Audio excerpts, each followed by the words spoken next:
Igba more this chair. Okay, let me tell you. Masquerades are respected in Igbo tradition. And to be inducted into masquerade, you must attain a certain age. That is one that has continued up to now. Although masquerade is no longer, masquerade has been ruined.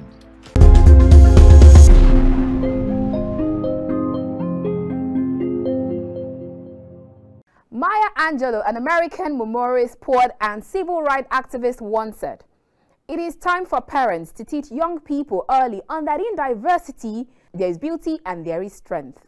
And now let's begin on that thought. Maka na ndị Igbo anyị na-asị na azụ rahụ ụra, azụ ibe ya eloo ya.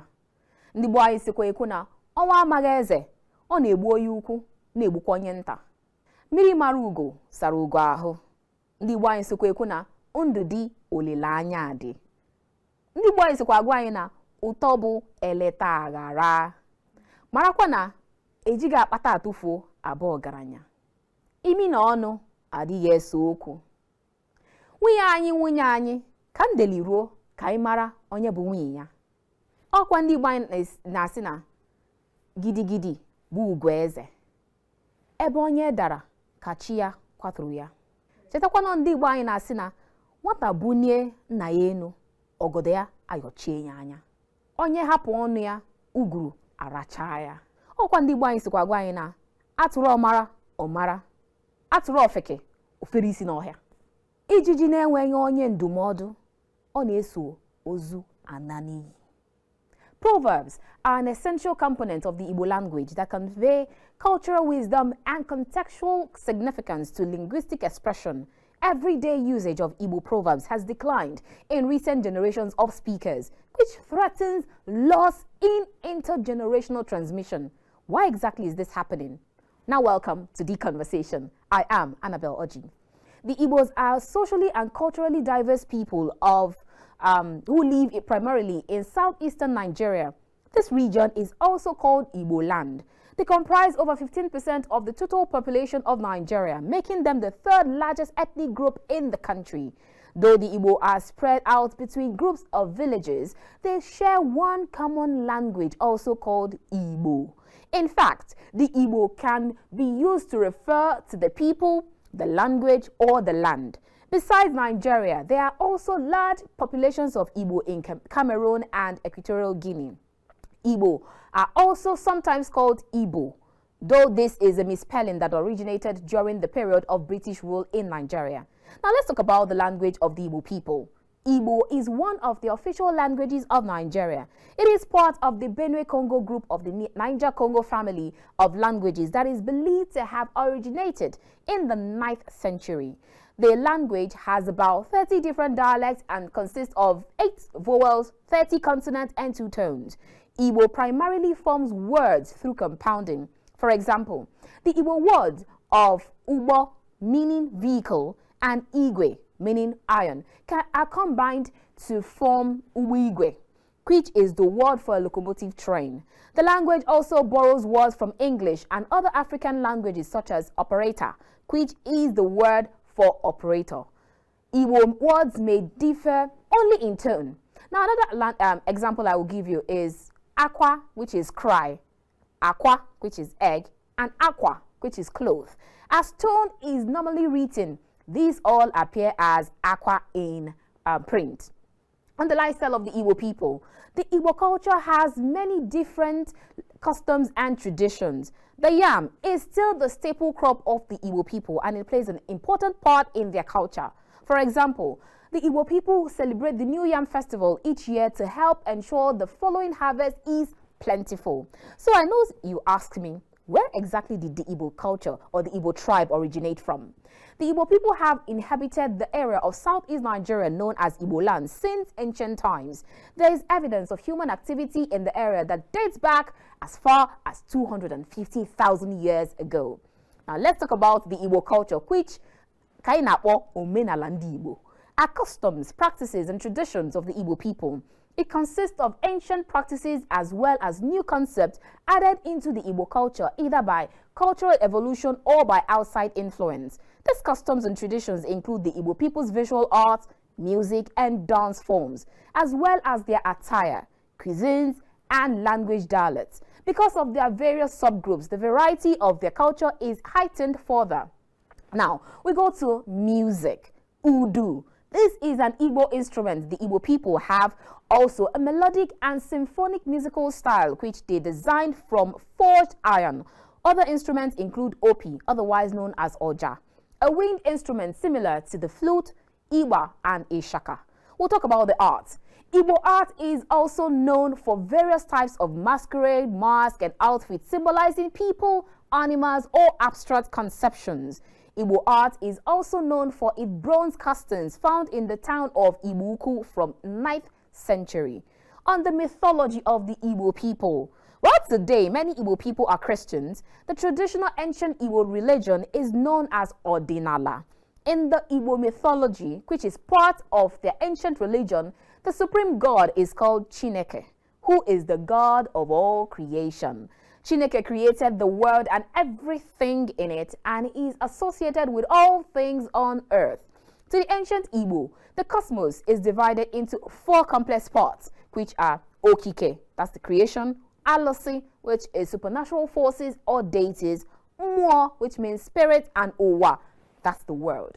The Igbos also believe in reincarnation. And since the Igbos believe that everything in life is controlled by higher powers, there are also diviners in a village that attempt to predict the future. Each village has priests and priestesses who help in all spiritual matters, conducting of ceremonies and rituals. Today, the majority of Igbo people are Christians, well over half of whom are Roman Catholic. Now, let's share some quick thoughts and interesting ones about the Igbo people. 1. The Igbo society boasts of a variety of soups known as Ofoha, Ofensala, Ofaku, Okazi, Ofo Onugbo, Ofo Abolo, Ofo Owere, just to mention a few. These soups are made from locally grown vegetables or seeds. Now, the second part is that the vibrant and colorful attire known as Isiago is commonly worn by Igbo people during notable ceremonies such as chieftaincy occasions. 3. The Igbo tribe are the pioneer of Omugo tradition, now practiced in many parts of Nigeria. This tradition accords special care to new and nursing mothers. They are usually supported by their experienced mothers, mother-in-laws, or older aunties for about 40 days after delivery.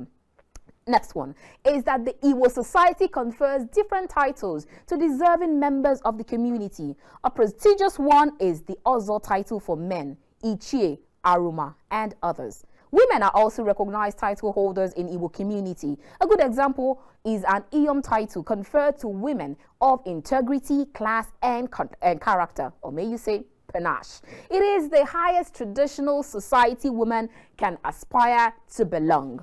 Igbo people are one of the creatives leading the charge in the Nigerian music industry.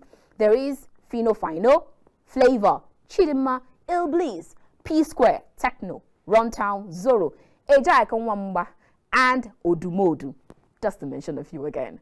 Igbo music is generally lively, upbeat, and spontaneous. Popular Igbo music styles are Igbo High Life, Igbo Bongo, and Odumodu. Igbo musicians intensify the rhythm of their music by using traditional instruments such as ekwe, that's the slick drum, and udu, that's the drum. In the 1950s, the high life genre was very popular and musicians performed around Africa and Europe. Notable high life artists included Oriental Brothers, Oliver the Coke, Chief Osita Osadebe, Celestine Uku, and others. Igbo people fly the Nigerian flag proudly around the world. They have one of the best creatives, including writers and artists. These are Chinua Achebe, Chimamanda Ngozi Adichie, Cyprian Ekwensi, Ben Nwonu, that's a sculptor, just to mention a few again. Now we'll move straight to apprenticeship. That's what we call Igba Boi or Igbo Dibo.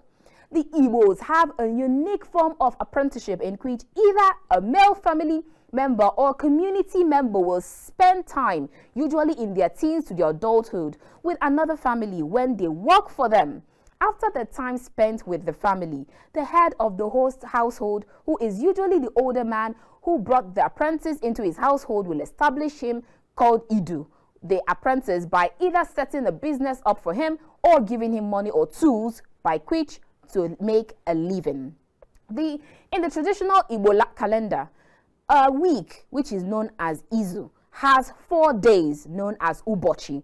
That is Eke, Orie, Afor, and Nkwo. 7 weeks make a month, which is Onwa. A month has 28 days and there is 13 months in a year. In the last month, an extra day is added. The names of the days have their root in the mythology of the kingdom of Nri. Now you know some fun facts about the Igbo peoples. But wait until you meet my guest, Chief Chukwuemeka Ezife, politician, elder statesman, and former governor of Anambra State, who will tell you more about these precious Igbo people. Igbo Mamano.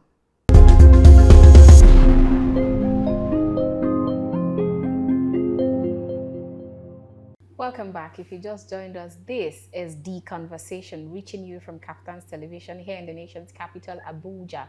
Now let's go straight to our conversation for today. And like I told you, my guest on the show today is Chief Chukwuemeka Ezife, popularly known as Okwadike, and we will be talking to him on the Igbo culture.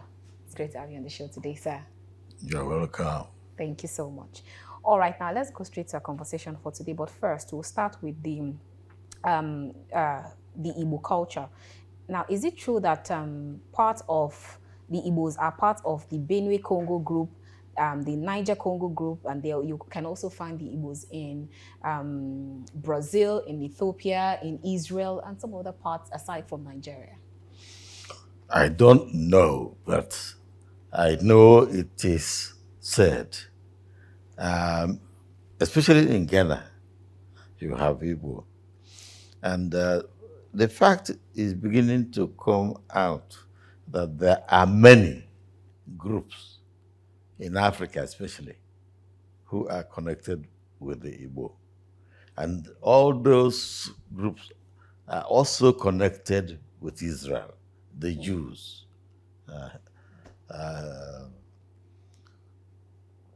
I cannot talk with authority, but it is true that our cultures, our traditions are so alike that it is not easy to dismiss such a statement. All right, so now there have been arguments with regards to the fact that the Igbo language is at the detriment of being in extinction, especially when you talk about Proverbs and all of this. The people, you hear people say that it's because you don't have people speaking Igbo, especially parents speaking Igbo to their children, and that's why the language is almost at the verge of extinction. What exactly can be done to preserve the Igbo culture? Motivation.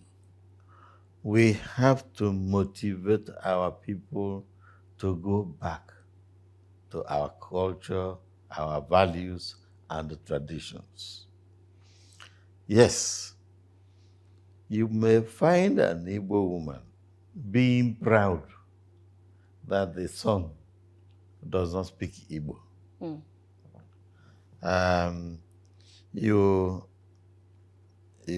Okay, let me just say my experience. Okay. When I am receiving a woman with her son, the woman I will speak Igbo to the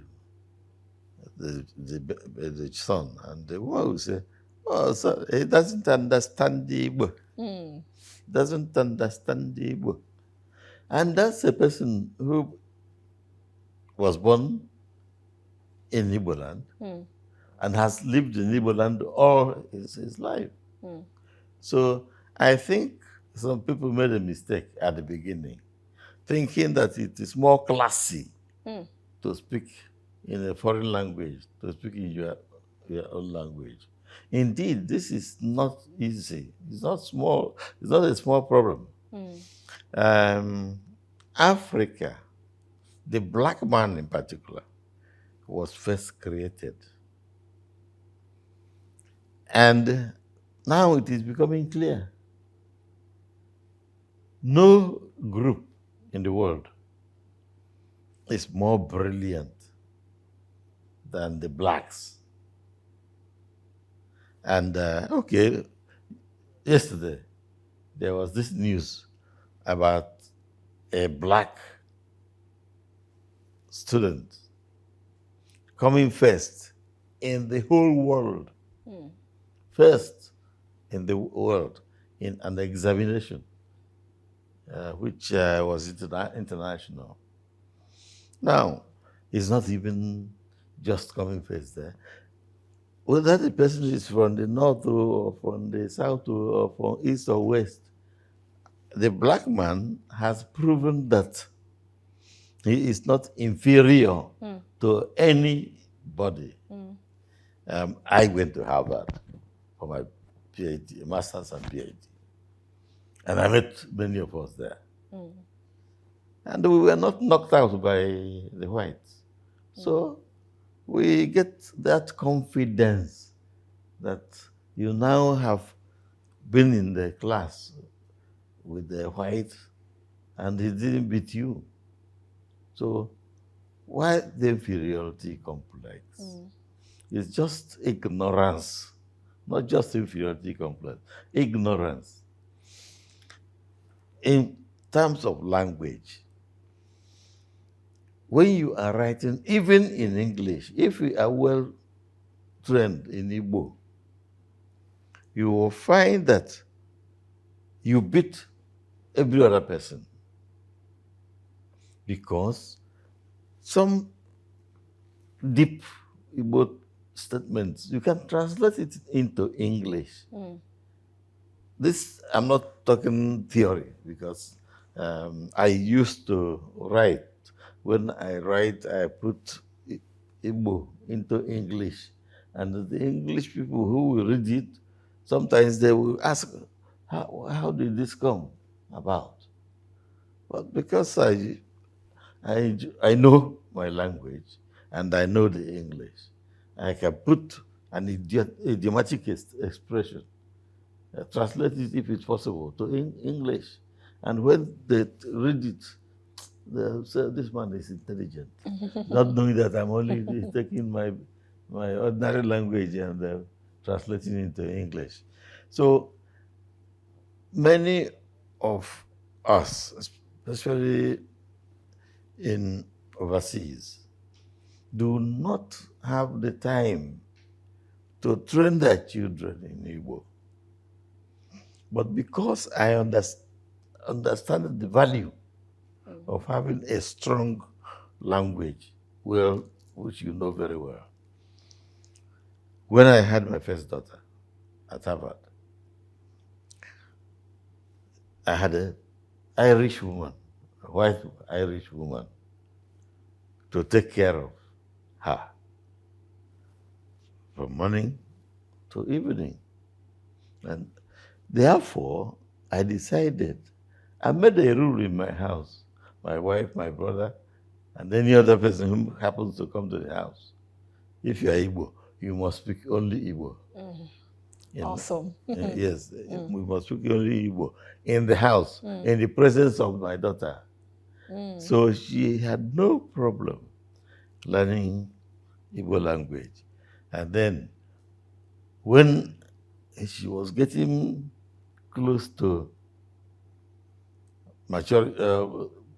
to knowing what is happening, I said, okay, I'm not going to be in America and let this girl absorb inferiority complex.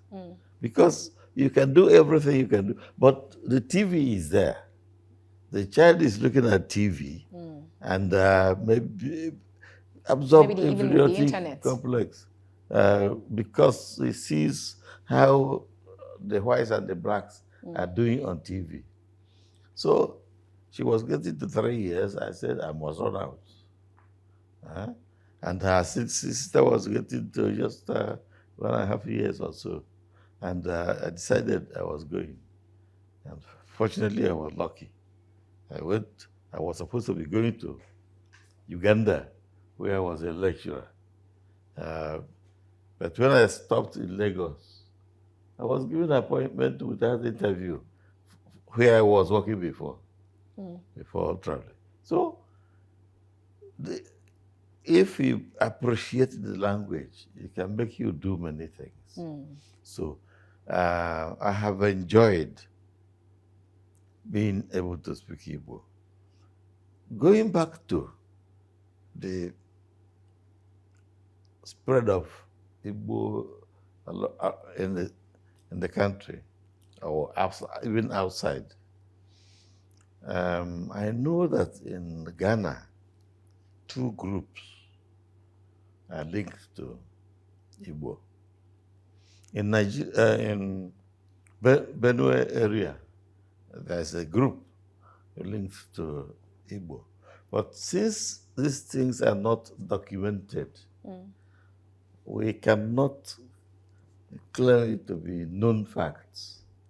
But if you've watched the traditions, for example, if a child is born, on the 8th day, he is named, or she is named, and circumcision for the men. The same day, they do it in Israel. That is, if it is the 4th day or the 8th day a person is born. The same day we do it here. And some other countries where there's a linkage, those are the things that can guide us to know the extent of spread. The spread. All right. All right, let's talk about reincarnation. I know that Igbo people, just like some other tribe, they hold that belief that there is something called Hasi Madi Oloriowa. So tell us more about reincarnation, because Christianity and some other religions don't believe in reincarnation, but then it beats what science says about it. Well, I don't know. I'm a Christian, but our people believe in reincarnation. It's taken as ordinary that people, you may come back in your image, in your mother's image, in your father's image. Reincarnation is universal even. Some religions don't, only Christianity doesn't believe in reincarnation. The Buddhists believe in reincarnation.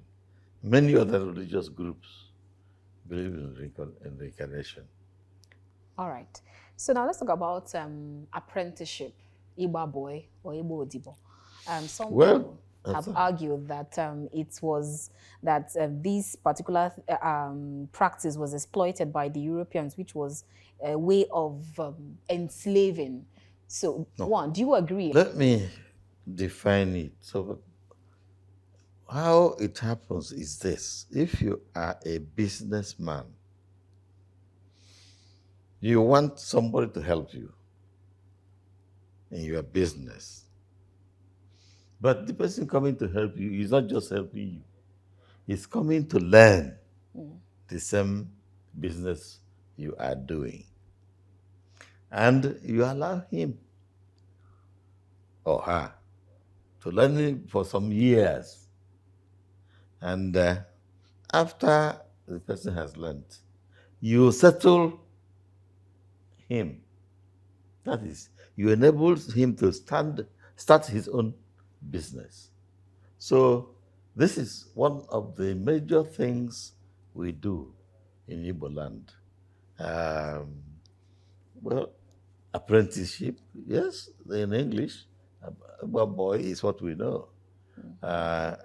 In fact, because of the name Igba Boi, it appears to be limited to boys.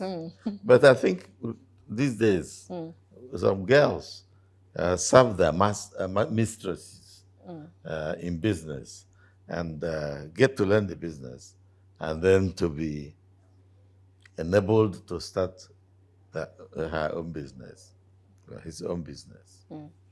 All right, so now we'll move straight to some rituals that you find in some part of Igbo land, which is actually peculiar to their own part. Like I know in some part of Anambra State, they say that when a boy is trying to transit from childhood to adolescent, that he's supposed to do some things with a masquerade where they would flog him, and if he's strong enough, then they will know that he's ready to become a boy, or a man rather. And then in some parts, like in Imo states, somewhere around Ngudi, you know that they still have a ritual they call Ikwezi.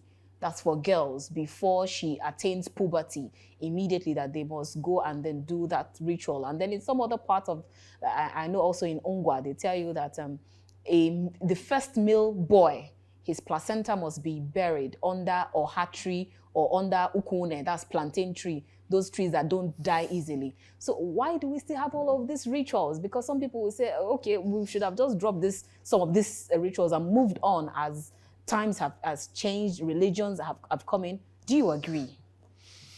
I must say that time is killing the rituals. Because right now in our villages, you don't do all of those rituals anymore. It is now from story that you hear them. We hear about them.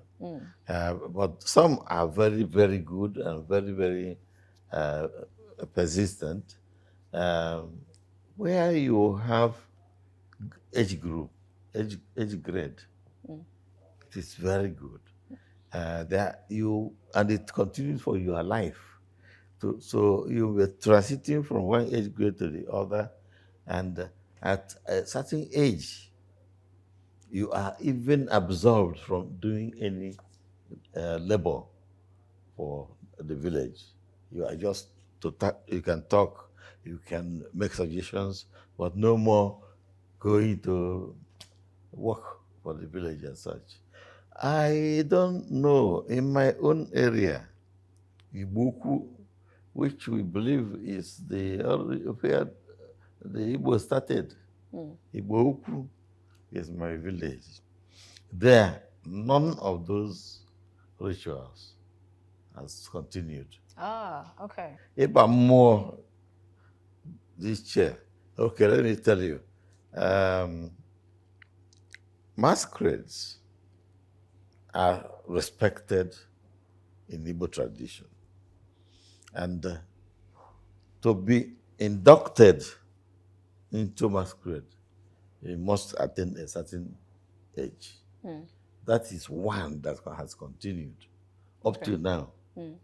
Although masquerade is no longer, masquerade has been ruined. Yes, on the 29th of December, I think, we have masquerade everywhere from church to, but it's not anymore, it's not done so religiously. And also, masquerade, today the women, a masquerade may be passing and the woman is just going his own way. That is not possible in the past. Only men and boys are allowed to be around when the masquerade is around. So, but we still have strong attachment to masquerades. Masquerades are no longer revered as in the past. They don't beat anybody and go free. A man can go and fight the masquerade, but that would have been impossible in the past. So because I hear you say that masquerade we are still being revered, so why do we still take it as why do we still hold it so strong? Even though we have different masquerades in different parts, you have some people will tell you that in their own part they have the Ijele. Some people will tell you they have their own type. So why do we still, despite wherever you are in Igbo land, masquerades as is a particular art or culture we still hold very dear? Why not? The masquerade is not doing any harm to anybody. And we use masquerade to enforce our traditions. Okay. It's not just a matter of, there are some things you don't do. And if you happen to do them, you are beaten by the masquerade. And some people we even can swear by the masquerade. Oh, okay. And that shows it's a tradition that is very strong. It's just that it has been liberalized by Christianity. Okay. But not to the extent that a woman participates, no. Right. Only boys and men. And there are some masquerades that don't go out in the daytime, in the night only. And they sing a special song. And if you are introduced to it, you enjoy it. I'm old now, 85. So when I was younger. So what kind of masquerade do you have in your area? Yeah, we have the small masquerade which goes anytime, anywhere. We have Ojiono, which is a dancing masquerade. And if you look at the dance, you know that Agunku. Agunku is a young masquerade who's very active, can deal with you. There are so many masquerades. Ajiku. Ajiku is the one that is very big, usually very big. And the biggest masquerade in Igbo land is, what do we call it again? But I don't remember them. But it is the biggest. It's like a house. Oh, okay. All right, so now let's talk about Igbo calendar. Now we know that we have in a week we have the Orie, Afor, Nkwo, and Eke. Okay. So why do we have you have children, newborn babies are even called these names. You have people who are they're born and then they are called Mborie, Mbafo. So and then it has continued even up until now. And we also know that there are also market days, aside the fact that there are Igbo calendars. There are 4 days in the week. Eke, Orie, Afor, Nkwo. If you are born on any of these days, if you're a boy, you are born on Eke, Okeke, your name. Okafor, if you are on Afor. Okorie, if you're on Orie there. Okonkwo. This girl who came up first in the world, the whole world. He beat everybody in the world. And the name is Okonkwo. But that's the father's name. Okay. Mesioma Okonkwo. Then our names, there are particular days for particular markets. And actually, the markets had given the name of the day. Nkwo Igbo is the Igbo market which holds on Nkwo days. The same thing with Orie, Afor, Eke, etc. So there's no distinction between the days and the market that it goes for. A day is named after markets. So and then that's why then you have girls who are called Mweke. Mbeke, Mbafo, Nkwo. All right, so clearly we still have a lot to unbundle from this conversation, especially for those who need to learn and appreciate the Igbo culture. We'll get right into it after this break. Join us again.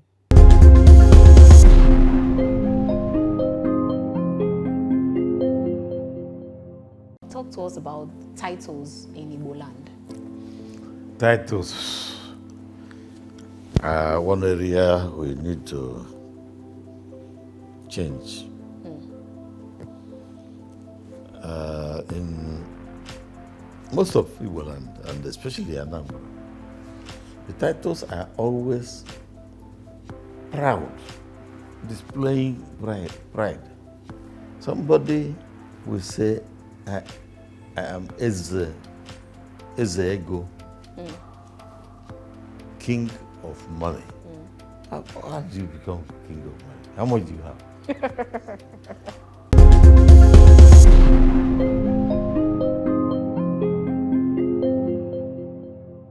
Welcome back. If you just joined us, this is The Conversation. We are reaching you from Kaftan's Television here in the nation's capital, Abuja. If you just joined us, you actually missed out on a whole lot, but then you can still join the second half of the show. My guest on the show today is Chief Chukwuemeka Ezife, also known as Okwadike. He is the former governor of Anambra State.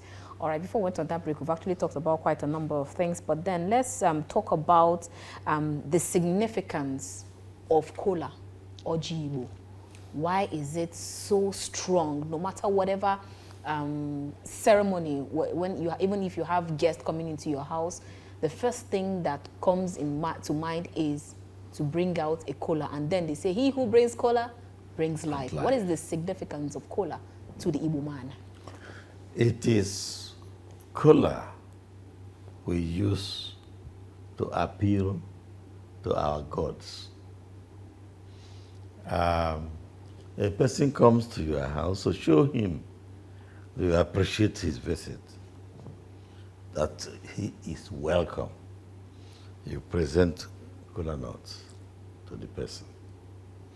And you don't just present it and give it to eat. There's a ceremony around it. Okay. You take the Kolanut, the oldest person who is from the same family will break it.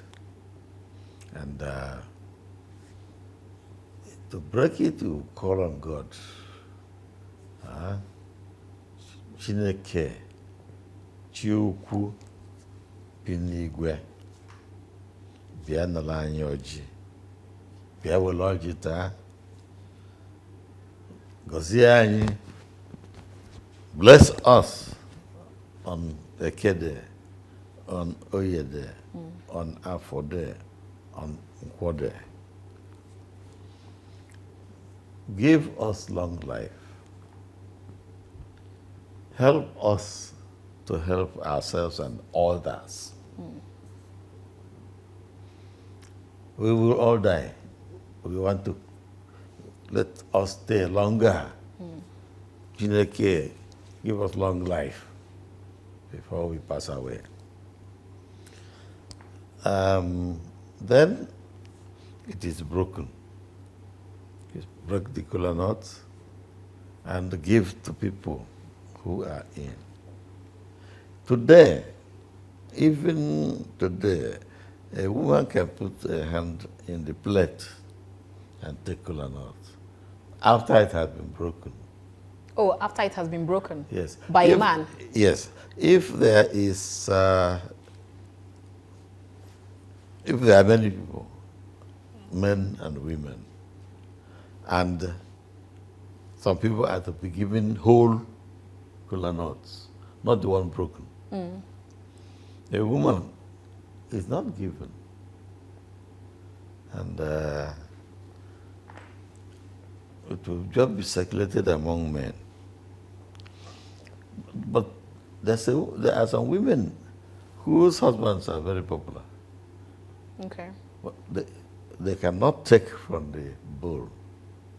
They have to be given. Take to your father, to your husband. Your husband. Yes. In fact, I don't think there's anything in Igbo that is as strong as Kolanut and the ceremony around it. I can tell you, some people don't even understand. My wife, who is not from Igbo land, my second wife is not from Igbo land. So, many people came, we were sitting around here, and Kolanut came. After discussing and talking about it, we were given chalk to sign our signatures. It's like signature.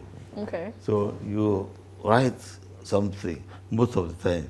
For me, it is 1, 2, 3, 4. Cross. So is that just signature? Huh? Or is there a particular meaning to it? It is for me, my own prayer to God. Ah, okay. That's what I convey to God. This is me, and this is what I want. Please, what we are discussing, approve it. Aha. So everybody does that. And when they left, when my wife came out and said, "Hey, what have you done here? Huh? You are worshiping God and Mammon. You are worshiping God and Mammon." But that is our most effective prayer. We use the Kolanut to reach Chineke, and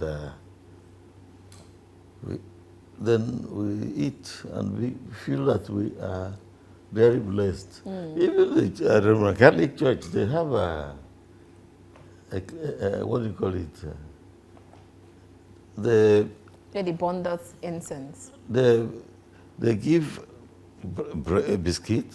Oh, and Holy Communion. Holy Communion. That is actually what the Kolanut is. To the Igbo man. And I think we are going backwards. Look at Nigeria. We are going backwards, suffering. Poverty capital of the world. I think the big bishops, pastors, should meet and discuss values and traditions. This adoption of British English tradition in the name of Christianity is not right. In fact, the people who are holiest should find a way to meet and integrate our tradition into the English tradition which we are using, so that we are not slaves to English tradition. All right. But the way it is going now, some people don't have respect for their own tradition anymore, because we have learned that if you say in Jesus' name, it's enough. But when we are breaking Kolanuts, how we join the person who's blessing it is to say, he say, God keep us give us long life. He say, God make us succeed. He say, I mean, why shouldn't we say he say in the place of amen? Huh? Or at least for some of our own traditional something, we use our own language. All right. All right, so because we're talking about the Kolanuts, still on the Kolanuts, I'll ask you two questions and I'd like you to unbundle them in one breath. Now, the first one is, what are the different types of Kolanuts we have? Because we know that other tribes also have the Kolanuts. You have the Akiaosa and all. But for us, is there a particular one that is peculiar to the Igbo people? Now, that's one. And then secondly, I find out that even when you have a child who is a boy, even if he's 10 years old, he can still pray and break a kolanut, and not a woman breaking or sharing a kolanut? Yes, you are right. I don't know why. I won't claim that I know why. But if your grandmother is there, it is still you who will break the Kolanut if you're a male. What was the first question? The different types of kolanuts that we Okay. have. This Kolanut issue. The Kolanut is grown mostly by Yoruba. And there are two types only, not too many types. Two types. One that has many leaves, like maybe 3, 4, 5, etc. And one that is only 2. The one we use for prayer and for anything serious is the one that has many leaves. Okay. And actually, when you finish, you tell us how many. When you break it, you will announce how many it came out with. Okay. Here in Abuja, for example, if we are doing something traditional, we insist on that Kolanut Igbo. We insist on that with many leaves. But if it is not a traditional thing, sometimes some people enjoy the one they say it's for the north more than the one we use for tradition. But these things are changing very fast. You can find us taking Akwausa, even in a meeting of Zenozo, traditional people. All right, so let's talk about landed property. In Igbo land, it's something that you have to be very careful not to fight with some people, especially if you are not staying in the village with them, fighting with them with regards to Igbo land. So why do you still have that fear around landed property in Igbo? And then also, you have there's some land that they will tell you that is not supposed to be for sale; it's only for cultivation. So speak to us about land in Igbo. Land is very important in our tradition because you cannot avoid land.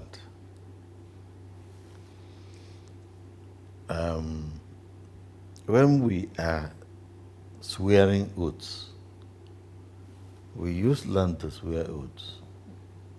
That is why, even today, if some people are swearing oaths, they remove their shoes. That's the great importance of land in the tradition. Now, also, land is, remember, agriculture was the main thing, and you can't plant without land. So, the sharing of land, I may be a very big man, but the first person from my father's as a son, no matter how big you are, you cannot be bigger than the son when it comes to sharing land. He is number one.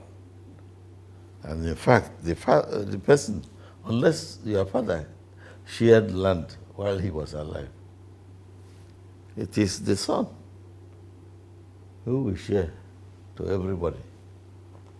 Okay. So, land, we respect land.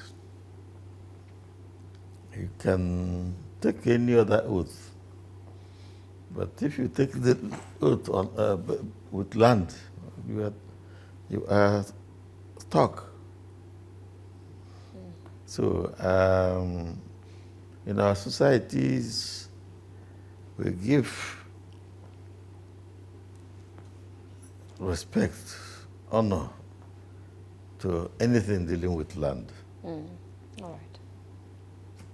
That's it. All right, so now, if, even up until now, you still find some places in Igbo land where when the father dies, because I hear you talk about when the father dies, the son can share the land.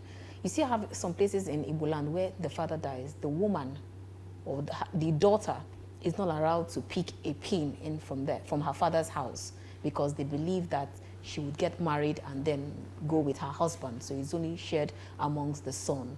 Why is this so? And is there a way, can it ever be changed? It must be changed. You see, the way it is, if we follow it strictly now, the way it is, the woman is disenfranchised completely. You don't get anything from your husband. I mean, from your father's house. You don't get anything from your husband. Because the children, your sons, will be given the land and the property that is to be shared. Your daughters, nothing. And it must be changed. And it will be in a hurry. It changes in a hurry. There is a judgment in Nigeria saying that girls, females, should not be disenfranchised in sharing their father's property, inheritance. Inheritance rights. So, since that judgment has been given, it is now up to women. Nothing less left. It's up to women. Anytime they deny you, you go to court. Aha, okay. Because there's no justification. No justification. Because if you are told that you are going to your husband, in your husband's house, you don't get any. Your children will get. You will not get. Therefore, it cannot be accepted in a modern society. All right, then, let's talk about other things. Let's talk about food, Igbo food and drinks. We've talked about the Kolanut, but I know that Igbo people, they don't joke with shinap when praying, and they don't joke with their palm wine. They say there are two different types of palm wine. You have the ungo and the Nkwo. So tell us more about the difference. A lot of people will tell you, what's the difference? But then you still hear that, ango nango, nanko nabia. Well, you are very educated, yes, about Igbo culture. Angurangwo Nankunabia means don't take the inferior drink when the superior is coming. From palm tree, that is superior. It's actually palm tree, but in fact, we don't have English name for source of Ngwo. But Ngwo in Igbo, Aku, Nkwo, for the superior palm tree. The other one, Ngwo. All the traditions really go holding Nkwo as superior to Ngwo. Okay. So, and of course, there are some people who will not touch Nkwo. They only touch Nkwo. But I'm understanding now that Nkwo is more healthy than Nkwo. But most of the time, in each village, is what is more available that is dominant. There are some villages where Nkwo is dominant. Okay. And there are some villages where Nkwo is dominant. So, in respect of other things, our soup, we have so many. Bitter leaf soup is very, very powerful, very strong. In Anambra, I think also in Enugu, I don't remember, but bitter leaf, egusi, ọha,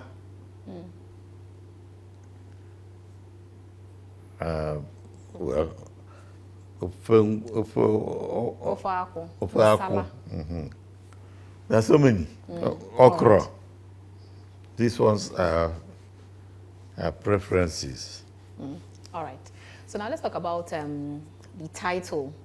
For men, you have the Ozo title, and then you have so many titles for men.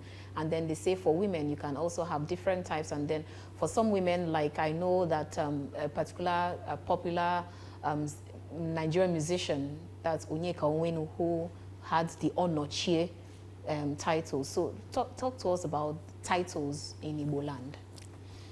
Titles. One area we need to change. In most of Igbo land, and especially Anambra, the titles are always proud, displaying pride. Somebody will say, I am Eze Ego, king of money. How do you become king of money? How much do you have?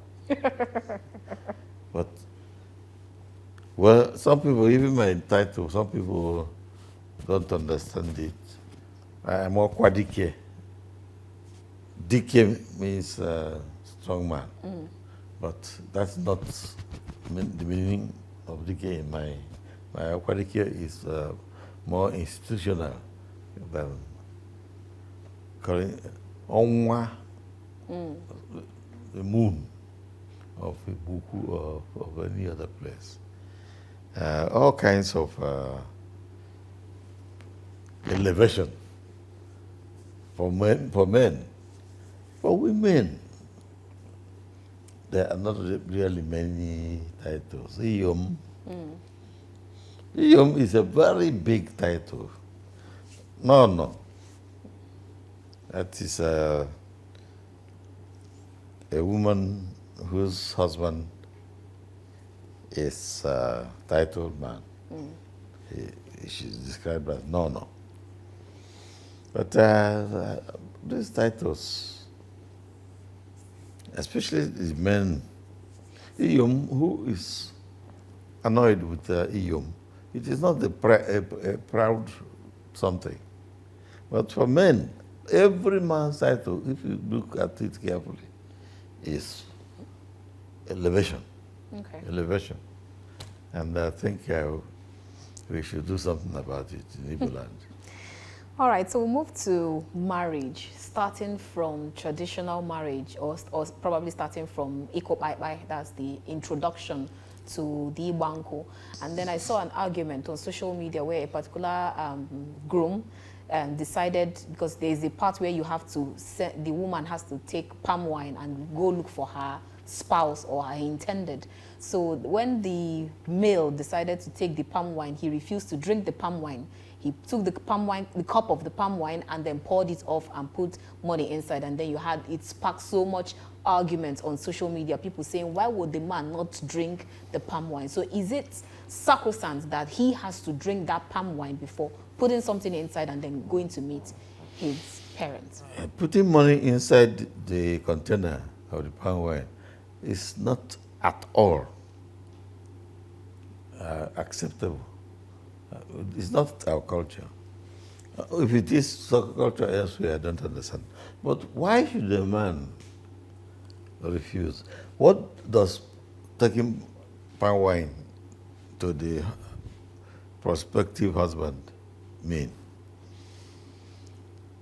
We want to know who you are marrying. We have a crowd in a place, and the only purpose which that gives, the only purpose for giving palm wine to the bridegroom, to go and give the husband, prospective husband is so that we know who it is among all the crowd. So your father or somebody playing his role will pour the palm wine in a glass or in a cup, and you go around. It's fun. You go around pretending that this person, I will come out to beg you for the wine. But you are supposed just to identify the man. If the man doesn't drink, you can just sip. Okay. And give somebody who has decided to take it. All right. Not the guy doesn't have to take the glass. All right. So even as our time is fast spent, but there are quite a number of things to talk about. But now, before we actually anchor, let's talk about praise singing. And then trying to, they say when a woman wants to swell her husband head up, there are some words that she has to use when you start greeting him. So tell us some of this praise singing that you can use, especially for when you want to try praise someone. And then also the significance of Proverbs, Ilu, in the Igbo land. I will start with that one. Proverbs shows knowledge. So Proverbs are used more by older people. They talk in a way that only the people who are very gifted in the language, who are learned in that language, will understand you. So even if we are in a mixed group and we are negotiating something, I can use a proverb and say it even aloud, and the other people don't know what I'm telling an Igbo person who comes from my own area, because it's not everybody.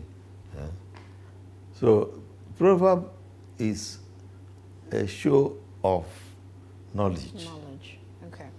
Especially language knowledge.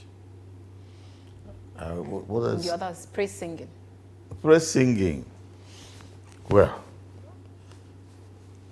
praise singing is universal.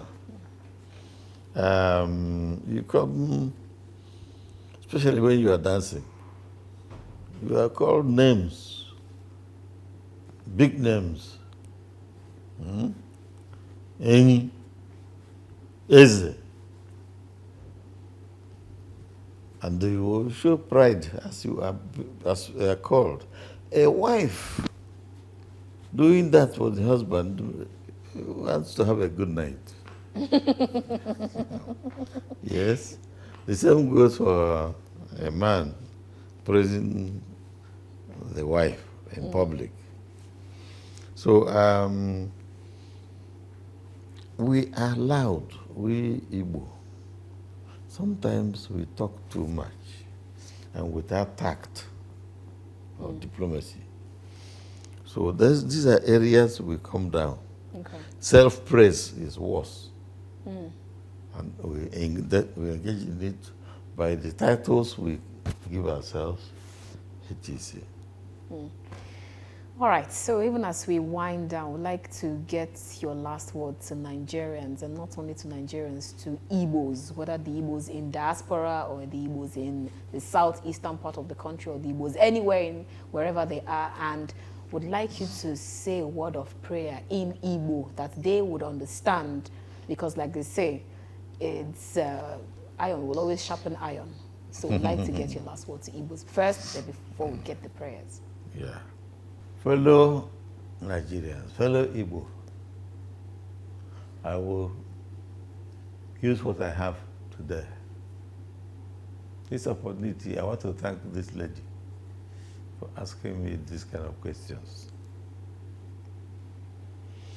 It appears that the manifest destiny of Nigeria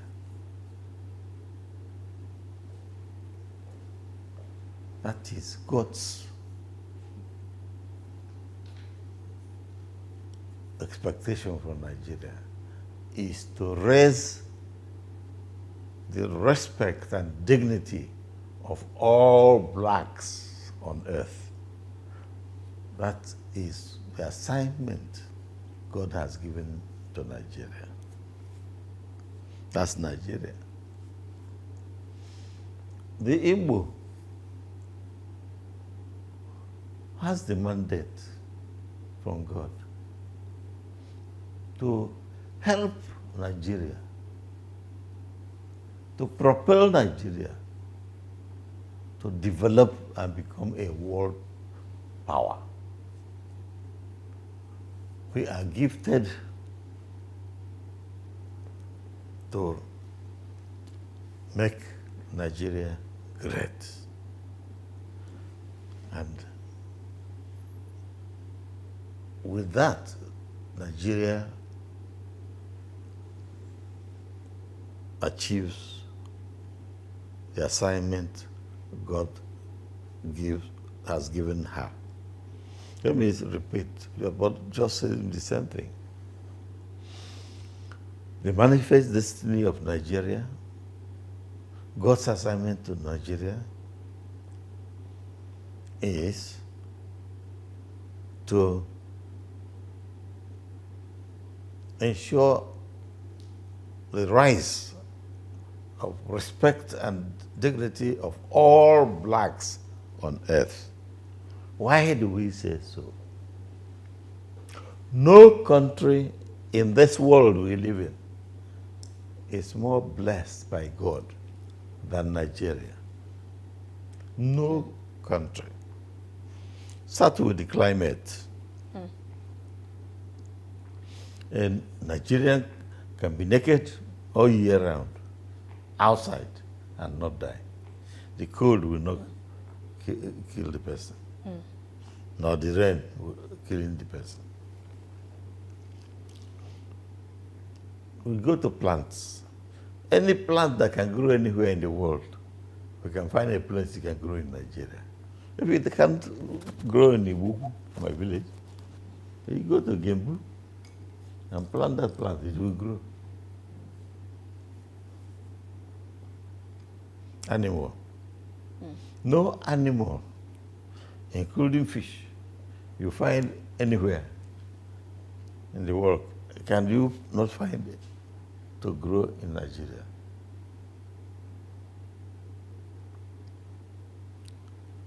So plants, surplus. Animals, surplus. Minerals. I didn't know the minerals we have. And most Nigerians don't know the minerals that we have. Even the Chinese know more of the minerals we have than ourselves. Al-Mustafa was talking, and that man has a story about Nigeria. Al-Mustafa, who worked with Abacha. Al-Mustafa told the story of Boko Haram. The white man found a very expensive mineral, californium, more expensive than every other one you know. And what did they do? They went to burn churches in Christian areas, burn mosques in Christian areas, making it look like the Christians are fighting the Muslims, and the Muslims are fighting the Christians. And while Nigerians went fighting each other, these people went to mine in Zambezi forest. They went to mine this most expensive mineral.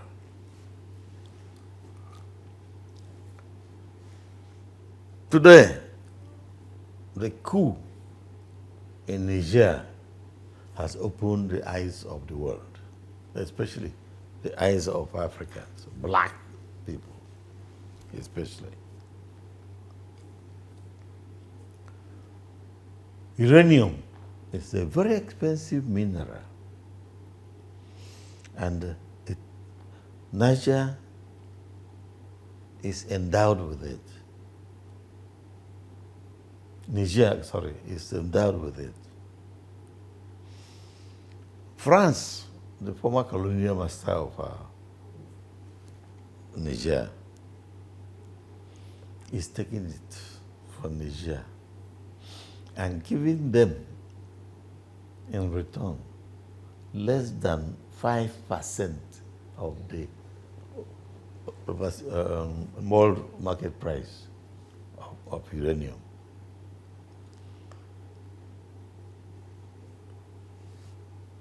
In fact, there's somewhere I read that uranium costs about $200 and something. And France is giving Niger $11. $200 and something, $11. So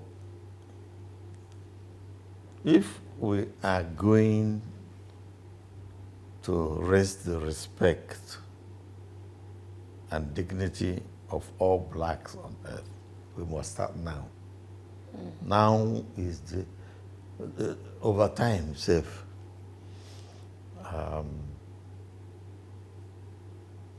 We must start by going back to the beginning.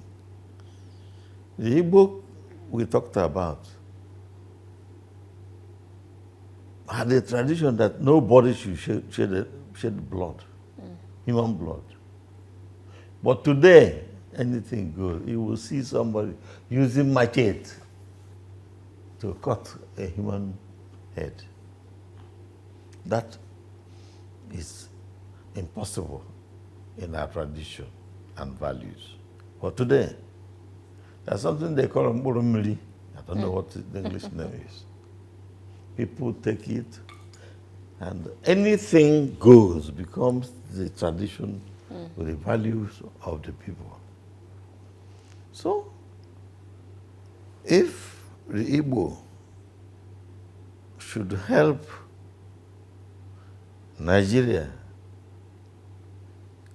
to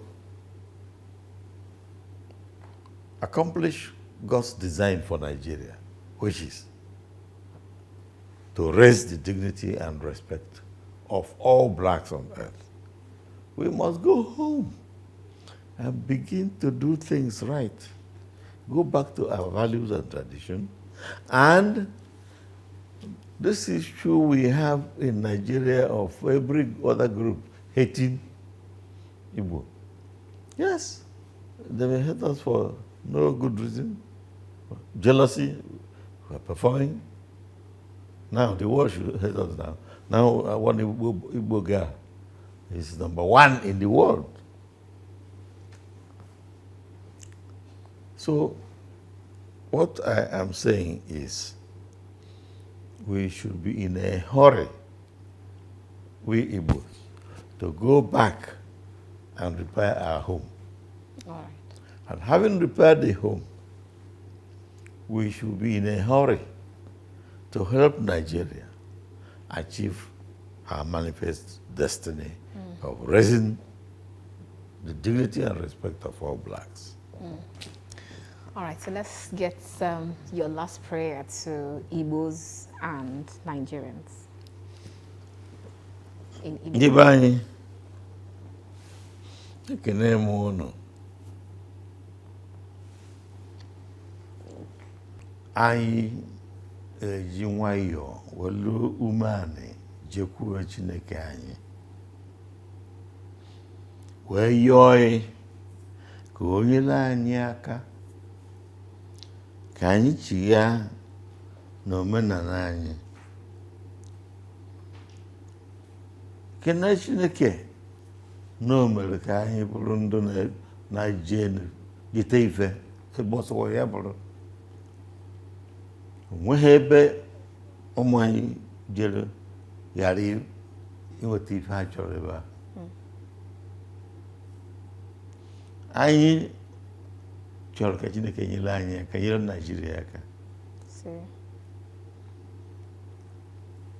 Ndị ụfọdụ n'ime anyị ma ife na-aga ọkwụ ya ka eji akwado nwa anyị nwoke ka ọ chịwa Nigeria. Maka na ọ chịwa Nigeria ya aga ọfụma. O nweghị ife anyị ya achọ ka o mere anyị iche. Anyị chọkwuo eme. Mana o nyere m ya ọbụla aka anyị afụ ụzọ. Ọkụ a na-enwu anyụ. Anyị na-akọta nri. Kama ọ bụ oge ntị a na-achọ ife ya eri na ife ya eyi.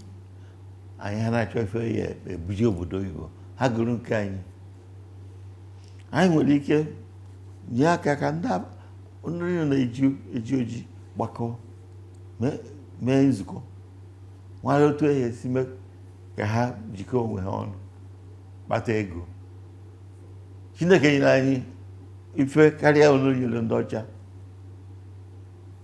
Ka anyị ozie Chineke wepụta gbanwee obi anyị, gbanwee omume anyị, ka anyị bidokwa gawa n'iru etu anyị si agabụ n'iru. N'afọ a ndị mbụ na ndị egede anyị na-ayọ ayọ niile ise darụnụ. Thank you so much for your time with us, Chief Chukwuemeka Ezife. It's been a wonderful time having this discussion with you, learning the Igbo culture, despite the fact that you're very strong. You had a minor issue, injury, which we know that you'll be very fine very soon. But you still opened your doors, and you're able to teach us about the Igbo culture. We do not take this lightly at all for granted. Thank you so much for your time with us, sir. Thank you. All right. I'm sure you must have been rightly educated, entertained, and informed. We have been chatting with Chief Chukwuemeka Ezife, who is also known as Okwadike. He is Third Republic Governor of Anambra State, and it's been a wonderful time here on The Conversation. I have enjoyed myself. I've learned a lot, and I'm sure you have learned a lot also. So you can watch this again on our YouTube channel. That's on Kaftan TV. I will see you again. Keep watching The Conversation, because you never know who my next guest will be or what I will be speaking of next.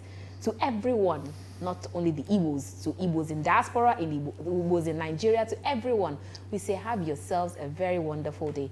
God bless you and yours, and God bless Nigeria.